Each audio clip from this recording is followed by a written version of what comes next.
नमस्कार। आज मैं आपके लिए लेकर आई हूँ मुंशी प्रेमचंद्र की एक मनोरंजक कहानी नशा।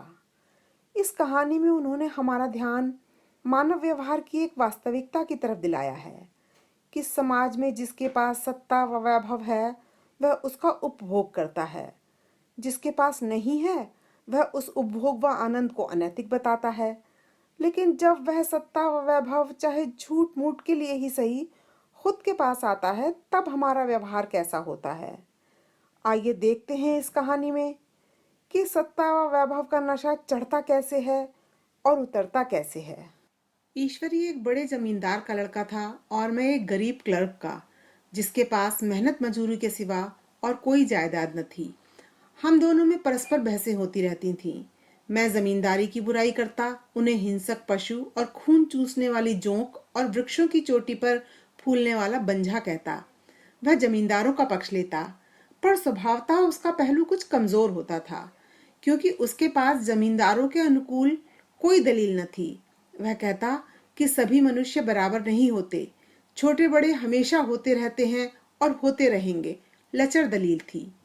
किसी मानुषीय नैतिक नियम से इस व्यवस्था का औचित्य सिद्ध करना कठिन था। मैं इस वाद विवाद की गर्मी गर्मी में अक्सर तेज हो जाता और लगने वाली बात कह जाता, लेकिन ईश्वरी हार कर भी मुस्कुराता रहता। मैंने उसे कभी गर्म होते नहीं देखा। शायद इसका कारण यह था कि वह अपने पक्ष की कमजोरी समझता था। नौकरों से वह सीधे मुंह बात नहीं करता था। अमीरों में जो एक बेदर्दी और उद्दंडता होती है, इसमें उसे भी प्रचुर भाग मिला था। नौकर ने बिस्तर लगाने में जरा भी देर की, दूध जरूरत से ज्यादा गर्म या ठंडा हुआ, साइकिल अच्छी तरह साफ नहीं हुई तो वह आपे से बाहर हो जाता।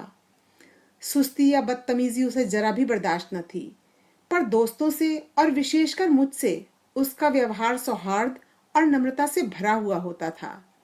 शायद उसकी जगह मैं होता तो मुझमें भी वही कठोरताएं पैदा हो जाती जो उसमें थीं, क्योंकि मेरा लोक प्रेम सिद्धांतों पर नहीं, निजी दशाओं पर टिका हुआ था। लेकिन वह मेरी जगह होकर भी शायद अमीर ही रहता, क्योंकि वह प्रकृति से ही विलासी और ऐश्वर्य प्रिय था। अब की दशहरे की छुट्टियों में मैंने निश्चय किया कि घर न जाऊंगा। मेरे पास किराए के लिए रुपए न थे और न घर वालों को तकलीफ देना चाहता था। मैं जानता हूँ वे मुझे जो कुछ देते हैं वह उनकी हैसियत से बहुत ज्यादा है। उसके साथ ही परीक्षा का ख्याल था। अभी बहुत कुछ पढ़ना है। बोर्डिंग हाउस में भूत की तरह अकेले पड़े रहने को भी जीना चाहता था। इसलिए जब ईश्वरी ने मुझे अपने घर का न्योता दिया तो मैं बिना आग्रह के राजी हो गया। ईश्वरी के साथ परीक्षा की तैयारी खूब हो जाएगी। वह अमीर होकर भी मेहनती और ज़हीन है। उसने इसके साथ ही कहा, लेकिन भाई एक बात का ख्याल रखना, वहां अगर जमींदारों की निंदा की तो मामला बिगड़ जाएगा और मेरे घर वालों को बुरा लगेगा। वह लोग तो असामियों पर इसी दावे से शासन करते हैं कि ईश्वर ने असामियों को उनकी सेवा के लिए ही पैदा किया है। असामी भी यही समझता है। अगर उसे सुझा दिया जाए कि जमींदार और असामी में कोई मौलिक भेद नहीं है तो जमींदारी का कहीं पता न लगे। मैंने कहा, तो क्या तुम समझते हो कि मैं वहां जाकर कुछ और हो जाऊंगा? हाँ, मैं तो यही समझता हूँ। तुम गलत समझते हो। ईश्वरी ने इसका कोई जवाब न दिया। कदाचित उसने इस मामले को मेरे विवेक पर छोड़ दिया और बहुत अच्छा किया। अगर वह अपनी बात पर अड़ता तो मैं भी जिद पकड़ लेता। सेकेंड क्लास तो क्या, मैंने कभी इंटर क्लास में भी सफर न किया था। अब की सेकेंड क्लास में सफर का सौभाग्य प्राप्त हुआ। गाड़ी तो 9 बजे रात को आती थी, पर यात्रा के हर्ष में हम शाम को ही स्टेशन जा पहुंचे। कुछ देर इधर उधर सैर करने के बाद रिफ्रेशमेंट रूम में जाकर हम लोगों ने भोजन किया। मेरी वेशभूषा और रंग ढंग से पारखी खानसामाओं को यह पहचानने में देर न लगी कि मालिक कौन है और पिछलग्गू कौन। लेकिन न जाने क्यों मुझे उनकी गुस्ताखी बुरी लग रही थी। पैसे ईश्वरी की जेब से गए। शायद मेरे पिता को जो वेतन मिलता है उससे ज्यादा इन खानसामाओं को इनाम इकराम में मिल जाता हो। एक अठन्नी तो चलते समय ईश्वरी ने ही दी। फिर भी मैं उन सबों से उसी तत्परता और विनय की अपेक्षा करता था जिससे वे ईश्वरी की सेवा कर रहे थे।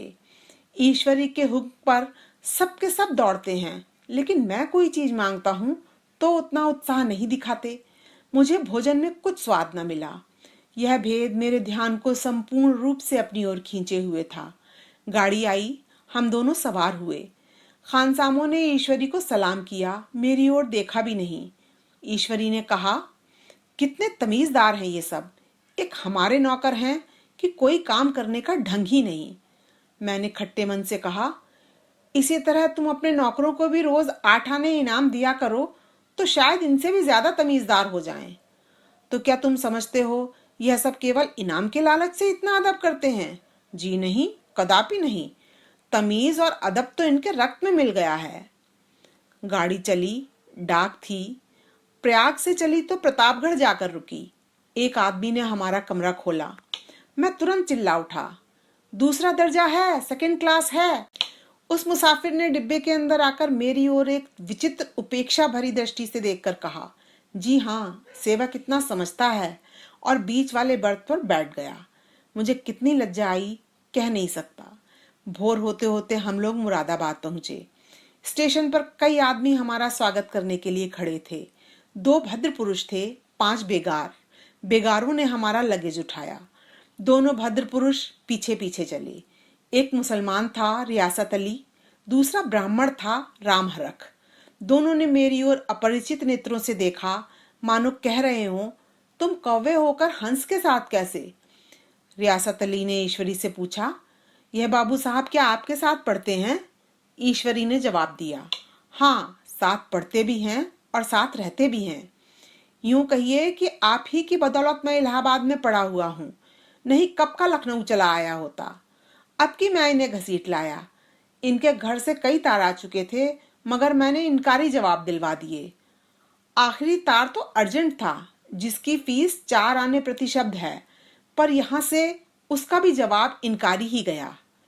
दोनों सज्जनों ने मेरी ओर चकित नेत्रों से देखा, आतंकित हो जाने की चेष्टा करते जान पड़े। रियासत अली ने अर्धशंका के स्वर में कहा, लेकिन आप बड़े सादे लिबास में रहते हैं। ईश्वरी ने शंका निवारण की, महात्मा गांधी के भक्त हैं साहब, खद्दर के सिवा कुछ पहनते ही नहीं। पुराने सारे कपड़े जला डाले। यूं कहो कि राजा हैं। 2.5 लाख सालाना की रियासत है, पर आपकी सूरत देखो तो मालूम होता है अभी अनाथालय से पकड़कर लाए गए हैं। राम हरख बोले, अमीरों का ऐसा स्वभाव बहुत कम देखने में आता है, कोई भांप ही नहीं सकता। रियासत अली ने समर्थन किया, आपने महाराजा चांगली को देखा होता तो दांतों तले उंगली दबाते। एक गाढ़े की मिर्जई और चमरौदे जूते पहने बाजारों में घूमा करते थे। सुनते हैं एक बार बेगार में पकड़े गए थे और उन्हीं ने 10 लाख से कॉलेज खोल दिया। मैं मन में कटा जा रहा था, पर न जाने क्या बात थी कि मुझे यह सफेद झूठ उस वक्त हास्यास्पद न जान पड़ा। उसके प्रत्येक वाक्य के साथ मानो मैं उस कल्पित वैभव के समीपतर आता जाता था। मैं शहसवार नहीं हूं, हाँ, लड़कपन में कई बार लद्दू घोड़ों पर सवार हुआ हूं। यहां देखा तो 2 कलाराज घोड़े हमारे लिए तैयार खड़े थे। मेरी तो जान ही निकल गई। सवार तो हुआ, पर बोटियां कांप रही थीं। पर मैंने चेहरे पर शिकन न पड़ने दिया। घोड़े को ईश्वरी के पीछे डाल दिया। खैरियत ये हुई कि ईश्वरी ने घोड़े को तेज न किया, वरना शायद मैं हाथ पैर तुड़वा कर लौटता। संभव है ईश्वरी ने समझ लिया हो कि यह कितने पानी में है। ईश्वरी का घर क्या था? किला था। इमामबाड़े का सा फाटक, द्वार पर पहरेदार टहलता हुआ, नौकरों का कोई हिसाब नहीं, एक हाथी बंधा हुआ। ईश्वरी ने अपने पिता, चाचा, ताऊ आदि सबसे मेरा परिचय कराया, और उसी अतिशयोक्ति के साथ ऐसी हवा बांधी कि कुछ न पूछिए। नौकर चाकर ही नहीं, घर के लोग भी मेरा सम्मान करने लगे। देहात के जमींदार, लाखों का मुनाफा, मगर पुलिस कांस्टेबल को अफसर समझने वाले।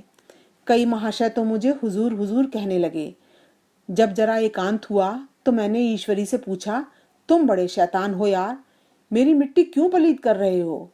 ईश्वरी ने दृढ़ मुस्कान के साथ कहा, इन गधों के सामने यही चाल जरूरी थी, वरना सीधे मुंह बोलते भी नहीं। जरा देर बाद नाई हमारे पांव दबाने आया। कुंवर लोग स्टेशन से आए हैं, थक गए होंगे। ईश्वरी ने मेरी ओर इशारा करके कहा, पहले कुंवर साहब के पांव दबा। मैं चारपाई पर लेटा हुआ था। मेरे जीवन में ऐसा शायद ही कभी हुआ हो कि किसी ने मेरे पांव दबाए हों।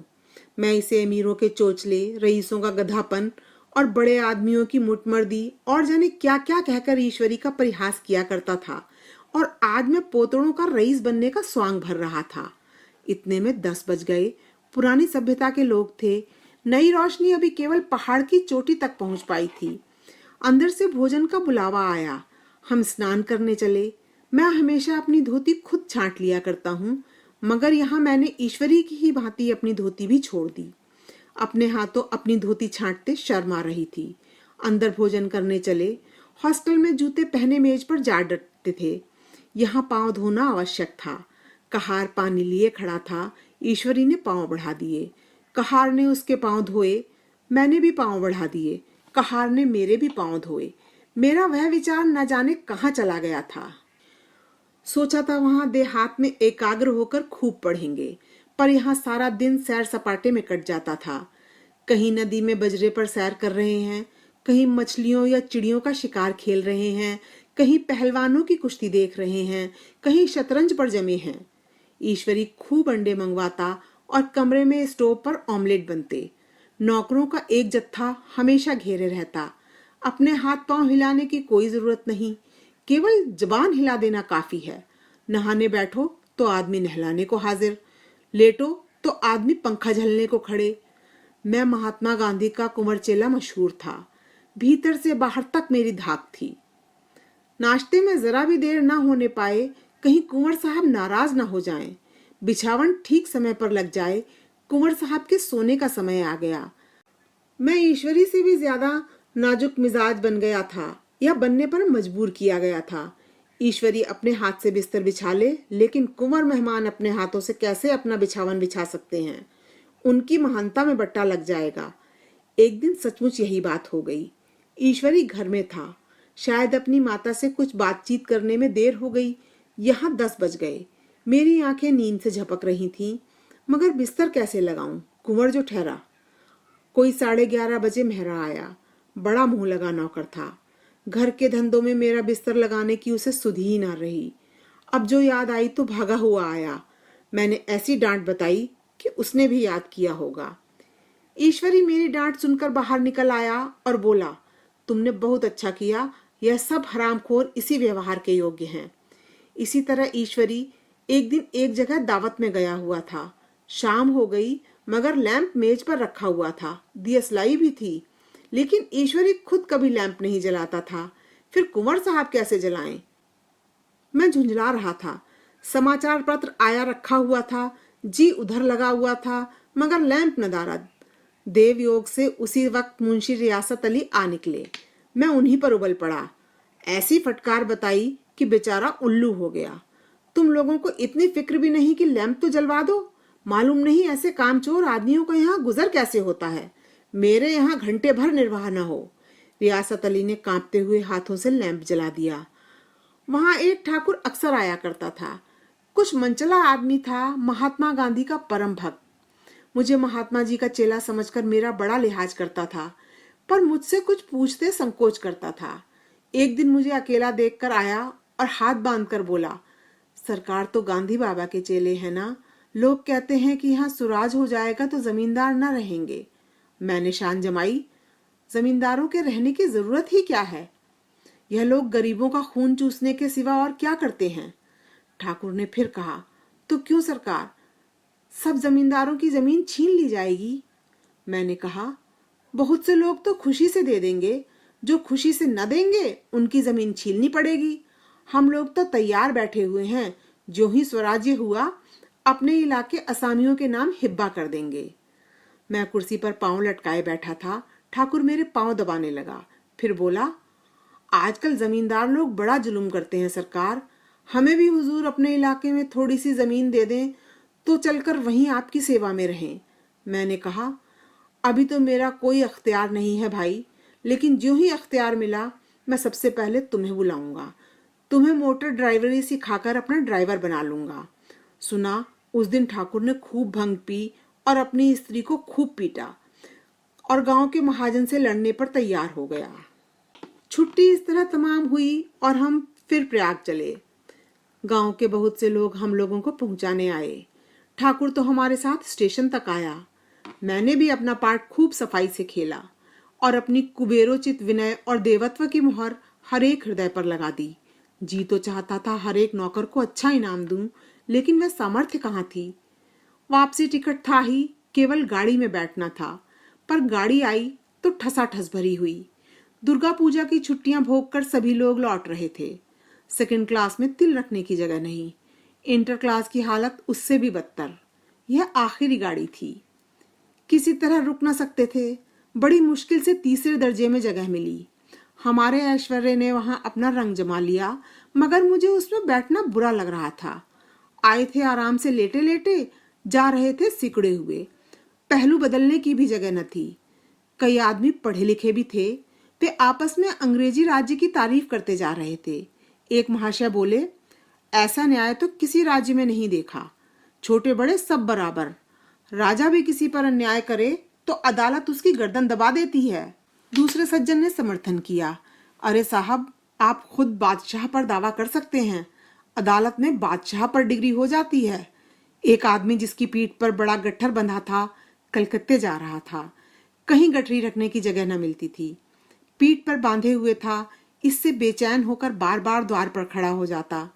मैं द्वार के पास ही बैठा हुआ था। उसका बार बार आकर मेरे मुंह को अपनी गठरी से रगड़ना मुझे बहुत बुरा लग रहा था। एक तो हवा यूं ही कम थी, दूसरे उस गंवार का आकर मेरे मुंह पर खड़ा हो जाना मानो मेरा गला दबाना था। मैं कुछ देर तक जब्त किए बैठा रहा। एकाएक मुझे क्रोध आ गया। मैंने उसे पकड़कर पीछे ठेल दिया और 2 तमाचे जोर जोर से लगाए। उसने आंखें निकालकर कहा, क्यों मारते हो बाबूजी, हमने भी किराया दिया है।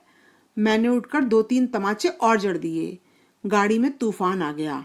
चारों ओर से मुझ पर बौछार पड़ने लगी। अगर इतने नाजुक मिजाज हो तो अव्वल दर्जे में क्यों नहीं बैठे? कोई बड़ा आदमी होगा तो अपने घर का होगा। मुझे इस तरह मारते तो दिखा देता। क्या कसूर किया था बेचारे ने? गाड़ी में सांस लेने की जगह नहीं, खिड़की पर जरा सांस लेने खड़ा हो गया तो उस पर इतना क्रोध। अमीर आदमी होकर क्या आदमी इंसानियत बिल्कुल खो देता है? यह भी अंग्रेजी राज है जिसका आप बखान कर रहे थे। एक ग्रामीण बोला, दफ्तरन में घुसन तो पावत नहीं, उस पर इतना मिजाज। ईश्वरी ने अंग्रेजी में कहा, what an idiot you are Veer. और मेरा नशा अब कुछ कुछ उतरता हुआ मालूम होता था। आपको ये कहानी कैसी लगी कमेंट करके बताएं। वीडियो को लाइक व शेयर करें, चैनल को सब्सक्राइब करें, बेल आइकन को हिट करना बिल्कुल न भूलें। धन्यवाद।